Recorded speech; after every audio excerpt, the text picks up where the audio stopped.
हम लोग भगवान से हमेशा कुछ न कुछ मांगते रहते हैं। हमारे मांगने का कभी अंत नहीं होता। कई बार हमारी मांगी मुराद पूरी तो होती है, तो कई बार ऐसे लगने लगता है कि प्रार्थना बेकार जा रही है, भगवान हमारी सुन ही नहीं रहे। जबकि सच ये है कि भगवान हर किसी की सुनते हैं और सभी की झोली भरने की कोशिश करते हैं। लेकिन जब झोली भरी हो या आपको भरी झोली को खाली करने का तरीका नहीं मालूम हो, तो भगवान यही सोचता है कि इसे देने का क्या फ़ायदा।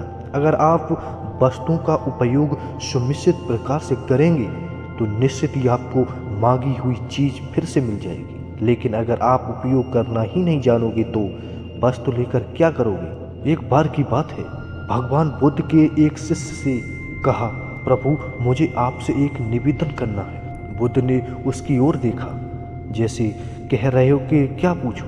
शिष्य ने कहा कि मेरे वस्त्र पुराने हो चुके हैं, अब ये पहनने लायक नहीं है, मुझे नए वस्त्र चाहिए। बुद्ध ने शिष्य के वस्त्रों की ओर देखा। वस्त्र समचुल बिल्कुल चीड़ हो चुके थे। बुद्ध ने दूसरे शिष्य से नए वस्त्र लाने के लिए कहा। कुछ दिनों बाद बुद्ध अपने उस शिष्य के निवास पर पहुंचे। कुशल क्षेम के बाद उनसे पूछा, तुम्हें और कुछ तो नहीं चाहिए। शिष्य ने कहा कि मैं इन वस्त्रों में बिल्कुल आराम से हूँ, मुझे और कुछ नहीं चाहिए।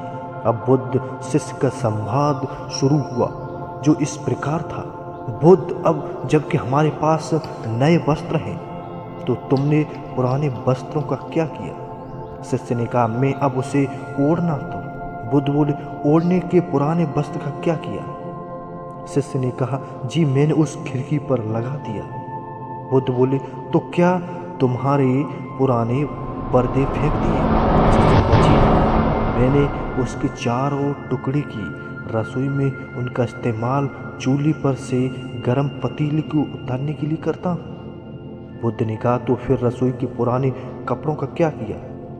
शिष्य ने कहा, अब मैं उन्हें रसोई साफ करने के लिए उपयोग करता हूँ। बुद्ध ने कहा, तो रसोई के पुराने वस्त्रों का क्या किया।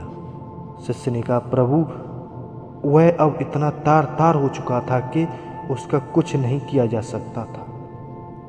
मैंने उसका एक एक धागा अलग करके बातियां तैयार कर ली, उन्हीं में एक से कल रात आपके कच्छ को प्रकाशित किया।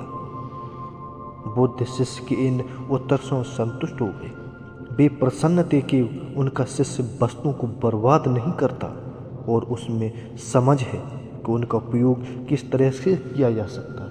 कथा सुनाकर संत ने कहा, इन दिनों जब प्रकार के संसाधन दिन प्रतिदिन कम होते जा रहे हैं तो हमें कोशिश करनी चाहिए कि चीज़ों को बर्बाद ना करें और अपने छोटे छोटे प्रयत्नों से इस धरती को सुरक्षित बनाकर रखें।